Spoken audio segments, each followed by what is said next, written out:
Hi, this is Deb Watson, and I'm just going to do a quick video on how to paint watercolor backgrounds. Now, most people paint their subject before they even think about the background, so that's what I'm going to start with.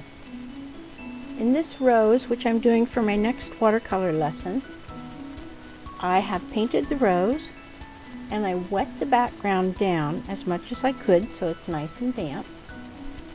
And I'm using the same colors for the rose as I am for the background.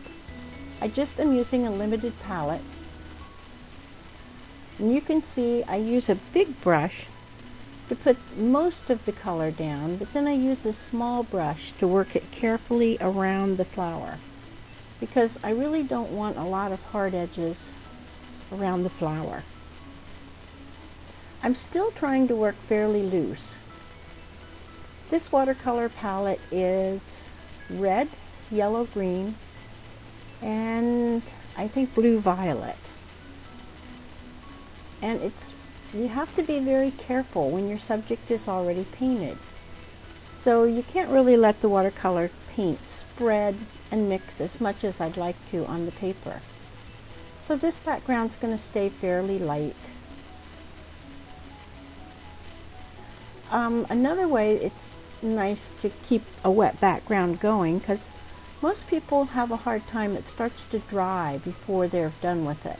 They like to take their time, and when part of the paper's drying, it can be really difficult to paint a background. So you have to work quickly. If you're going to paint behind a subject that's already painted, you need to have a plan, have your colors mixed already, because you're going to have to work fairly fast before that dries. You can do a little bit of mixing on the paper, but not very much.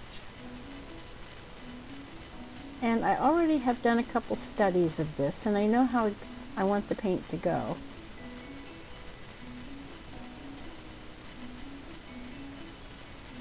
So it's going to be light and pretty and let the subject of the rose really stand out.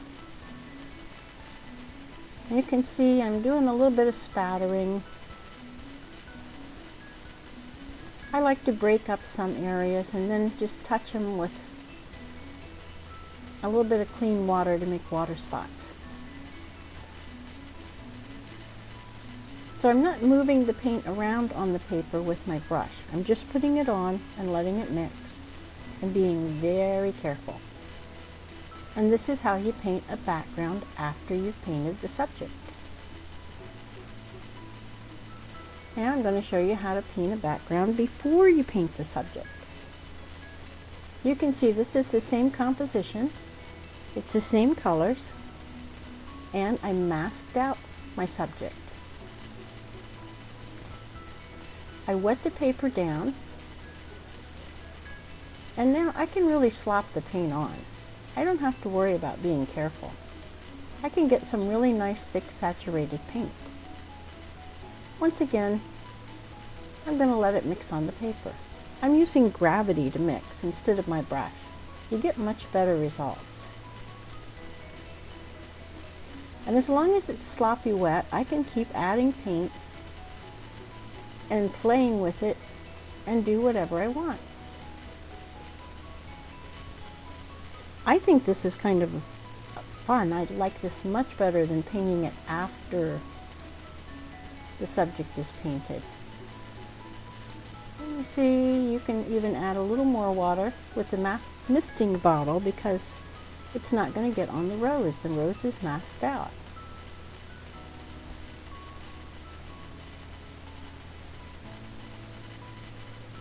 So now my yellow-green is trying to disappear there. I'm going to put a little more on. It'll blend in just fine. So if you paint your background before the subject, you can be a little freer, and you can let the colors mix on the paper and use more paint. It's quicker and easier. Once again, I'm doing a little spattering. But now you can see the before and the after. And I hope that helps you think about your watercolor backgrounds. Visit my website for the upcoming lesson. I'll get it done as soon as I can. And happy painting!